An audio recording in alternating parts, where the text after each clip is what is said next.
9 people walked into a mountain in Russia. None of them walked out. And to this day, nobody can explain what they saw. February 1st, 1959, the Ural Mountains, northern Russia. A group of experienced hikers led by Igor Dyatlov set up camp on a mountain slope called Dead Mountain. They had done this before. They knew what they were doing. That night, something made them cut their tent open from the inside and run barefoot into minus 30-degree temperatures. They had no shoes, no coats, no explanation. When rescuers found the camp 2 weeks later, the tent was still standing, their belongings still inside, food untouched, everything exactly as they left it. Except the 9 hikers were gone. Search teams fanned out across the mountain. The first 2 bodies were found half a mile from the tent. Frozen, barefoot, arms reaching toward the camp as if they had been trying to crawl back. 3 more were found nearby. Huddled together around the remains of a fire, they had stripped bark from the trees with their bare hands trying to survive.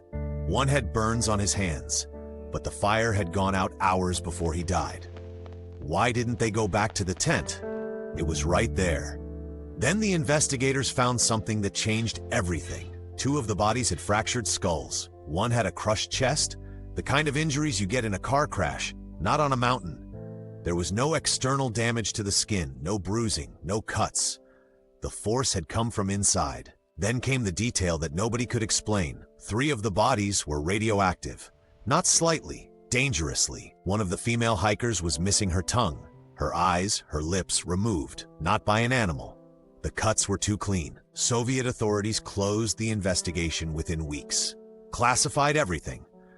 Told the families the cause of death was an unknown compelling force. An unknown compelling force. In 1959, that meant one of 3 things. An avalanche.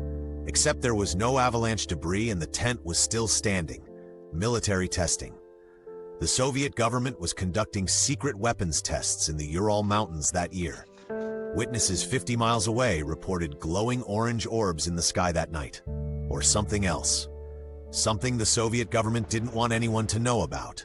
Igor Dyatlov was 23 years old. He had completed over a dozen expeditions. He was not reckless. He was not inexperienced.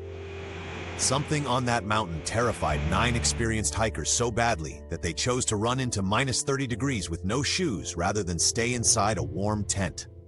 The Soviet files were partially declassified in 2019.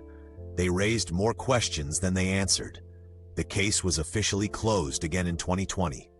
Avalanche, they said, but the radioactive bodies have never been explained. The missing tongue has never been explained. The crushed chest with no external injuries has never been explained. And the orange orbs in the sky that night have never been explained. 9 people walked into Dead Mountain on February 1st, 1959. Whatever they found up there, they took it with them. So what really happened on Dead Mountain? Was this a tragic accident the Soviet government tried to cover up? Or did 9 hikers stumble onto something that was never meant to be found?